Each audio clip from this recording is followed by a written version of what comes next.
This unwanted strain visits my heart with sadness. Why, my son, making my death familiar to my tongue, digs not my grave one jot before the date. I've worn the garland of my honours long, and would not leave it withered to thy brow, but flourishing and green. Oh, this praise, which is my pride, spreads me with blushes. Think not that I can flatter thee, my Roderick. Like a fair glass of retrospection, thou reflects the virtues of my early youth, making my old blood mend its pace with transport, while fond Enrique, thy irregular brother, sets the large credit of his name at stake, a truant to my wishes and his birth. His taints of wildness hurt our nicer honor and call for swift reclaim. I trust my brother will, by the vantage of his cooler wisdom, erewhile redeem the hot escapes of youth and court opinion with a golden conduct. Be thou a prophet in that kind suggestion. But I, by fears weighing his unweighed course, interpret for the future from the past, and strange misgivings why he hath of late by importunity and strained petition wrested our leave of absence from the court, awake suspicion. Thou art inward with him, and haply from the bosom trust can shape some formal cause to qualify my doubts. Why he hath pressed this absence, sir, I know not, but have his letters of a modern date, wherein Julio, good Camillo's son, he doth solicit to purchase certain horse that like him well. And this Julio he encountered first in France, and lovingly commends him to my favor. But wishing, I would detain him some few days to know the value of his well-placed trust. No, do it, Roderick, and essay to mold him an honest spy upon thy brother's riots. Make us acquainted when this youth arrives. We'll see this Julio, and he shall from us receive the secret fund his friend requires. Oh, bring him to court. How comes the Duke to take such notice of my son that he must needs have him in court? Horsemanship? What horsemanship hath Julio? I think he can no more but gallop a hackney, unless he practice riding in France. But I have not heard him speak much of his horsemanship. That's no matter. If he be not a good horseman, all's one in such a case, he must bear. Princes are absolute. They can do whatever they will in anything, save what they cannot do. Oh, come on, sir, read on this paper. No more ado but to read it. It must not be answered by my hand, nor yours, but engrossed by your person, your sole person. Read aloud. Please you to let me first stir look at, sir. I was in ill humor this other day against your new suits. I do now think some fate was the tailor that hath fitted them. For this hour they are for the palace of the Duke. Your father's house is too dusty. To court? Which is better, to serve a mistress or a duke? I am sued to be his slave, and I sue to be Leonora's. You shall find your horsemanship much praised there. Are you such a good horseman? I have been ere now commended for my seat, or mocked. Take one commendation with another, every third's a mock. Affect not therefore to be praised. There's no denying you must go. Peremptorily he enforces that. Whatever fortune, so where my going shall encounter, cannot be good fortune.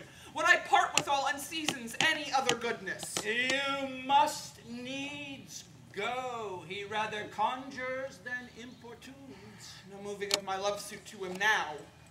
Great fortunes have grown from lesser ground. What may her father think, who expects to be solicited this very night? Well, sir, have you read it over? Yes, sir. And considered it? As I can. If good fortune courts you, you must go. So it please you, sir. By any means, and tomorrow I must bethink me on some necessaries without which you might be unfurnished. Come to my closet by and by. I would there speak with you. I must straight to Leonora. But she greets me. I was about to seek thee, Leonora. What says your father? I have not moved him yet. Then do not, Julio. Not move him? Was it not your own command that his consent should ratify our loves? Perhaps it was, but now I've changed my mind. You purchase at too dear a rate. That puts you to woo me and your father, too. Do not rack me with these ill-placed doubts. You wrong your beauties. Venus will frown if you despise her gifts. You cannot have cause to doubt. Why, Julio? When you that dare not choose without your father where you love, you dare not vouch it. Urge not suspicions of what cannot be.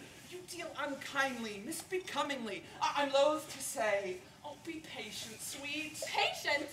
What else? My flames are in the flint. Happily to lose a husband I may weep, never to get one when I cry for bondage. From what a spirit comes this? I now perceive too plain, you care not for me. Duke, I obey thy summons, be its tenor whate'er it will. If war, I come thy soldier. Or, if to waste the silken hours at court, the slave of fashion, I, with willing soul, embrace the lazy banishment for life, since Leonora has pronounced my doom. What do you mean? Why talk you of the Duke? Wherefore of war, or court, or banishment? How this new note is grown of me, I know not, but the Duke writes for me, requires my instant service and repair to court. Oh, now I perceive the birth of these delays. Why, Leonora was not worth your suit. Repair to court. Aye, there you shall perhaps rather past doubt behold some choicer beauty. Oh, still you mistake me. Ever your servant I profess myself, and will not blot me with a change for all the sea and land inherit. And when go you? Tomorrow, love. So runs the Duke's command. Oh, why heave that sigh? Oh, Julio, let me whisper, but for parting I should blush to tell thee.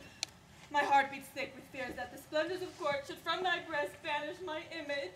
Let assurance, strong as words can bind, tell thy pleased soul, I will be wondrous faithful. And when I swerve, let wretchedness o'ertake me. Great as falsehood net or change can merit. Enough. I'm satisfied and will remain yours with a firm and untired constancy. But make not your absence long. Fear not, for I, with swiftest wing of time, will labor my return. And in my absence, my noble friend, and now our honored guest, the Lord Enrique, will in my behalf, with kind hints poured from a friendly tongue, secure my claim, and play the lover for thy absent Julio. What, Julio, in public? Oh, this wooing is too urgent. Is your father moved to the suit, who must be the prime unfolder of this business? I have not yet at full possessed my father, whom it is my service follows, but only that I have a wife in chase. Chase, let's chase alone. But no matter, briefly. I desire that you no longer insist upon your requirings until, as I have previously said, good Camillo makes known unto me that his good liking goes with us. Sir, I will know his mind ere I taste sleep. I take my leave. Once more, adieu. I have thy promise, love. Remember to be faithful.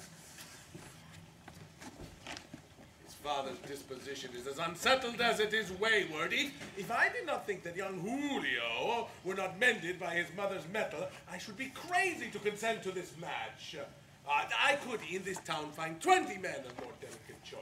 But I say this not altogether to unbend your affections, but rather to say to you that you must set your prices high and as much as his betters will pay. And if he come not up, you are for a better mart. My obedience, sir, is chained to your advice. Tis well said and wisely. We will see what his father says and proceed accordingly. I must own that I have no great love for this business, but neither will I do any violence to oppose it. Instead, we will leave it to those powers that rule such conjunctions. No, haste we homeward.